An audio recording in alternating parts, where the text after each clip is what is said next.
Fire Escape Academy Inspector training videos. We're here in downtown Manchester, New Hampshire. We've got two side-by-side fire escapes that are going to be a great comparison of a couple things that have gone on. First of all fire escapes must be structurally sound, must be kept painted, otherwise you can write the violation. The easiest one to write on both of these fire escapes right off the bat is there's no paint on this fire escape. So if there's no paint on the fire escape, that means rust has basically invaded every connection on this fire escape. So even though you got a paint job violation here, you can really write a structural violation because 100% of the rust on both of these fire escapes, all the paint is gone. So you know that every connection's been invaded. So now let's take a look at a couple things that are wrong on this aside from the paint issues, structural issues. This cantilever has grass growing on top of the box. That's an indicator that this thing hasn't been dropped in many years. It has trash barrels under the cantilever, so it can't come down anyway, even if you wanted to bring it down, because they've invaded the space that it comes down on. There's no release arm on this, so this thing is out of balance. It won't drop 2 to 3 feet per second once released. If you look at all the welds on all the stairs, they've got tiers, so every weld joint is compromised.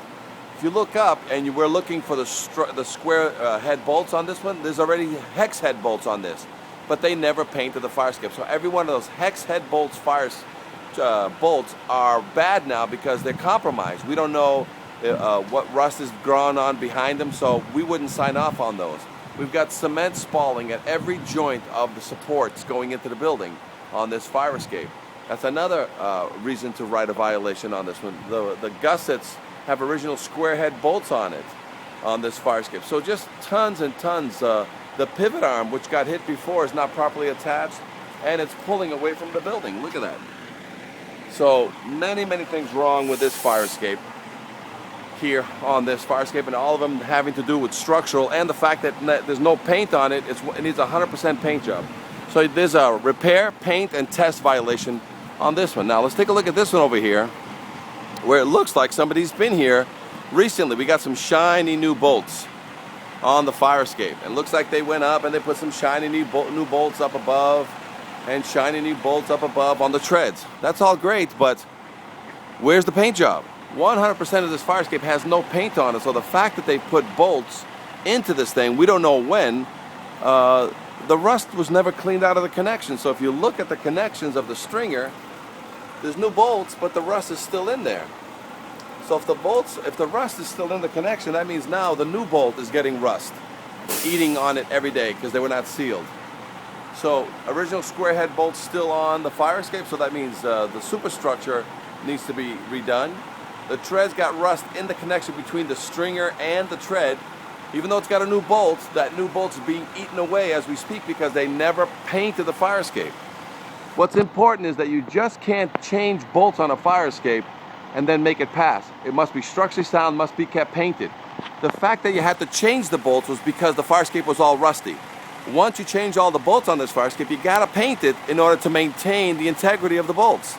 So this guy went through all this work to change a ton of bolts on this fire escape, not every one required. He needs more to change on this, but because he never painted it, every one of the new bolts you put in is compromised, is suspect. I wouldn't sign my license on this thing.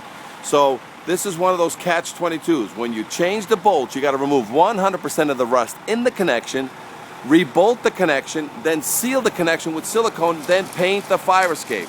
So that way that connection is no longer being compromised with rust.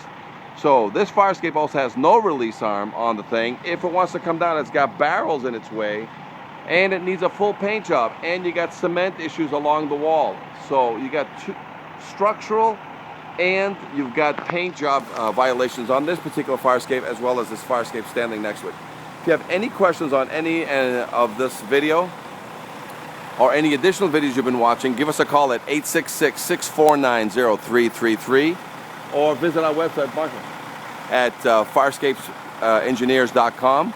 You can also go online and visit us on YouTube by going to Fire Escape Academy Inspector Training videos. We can help you with many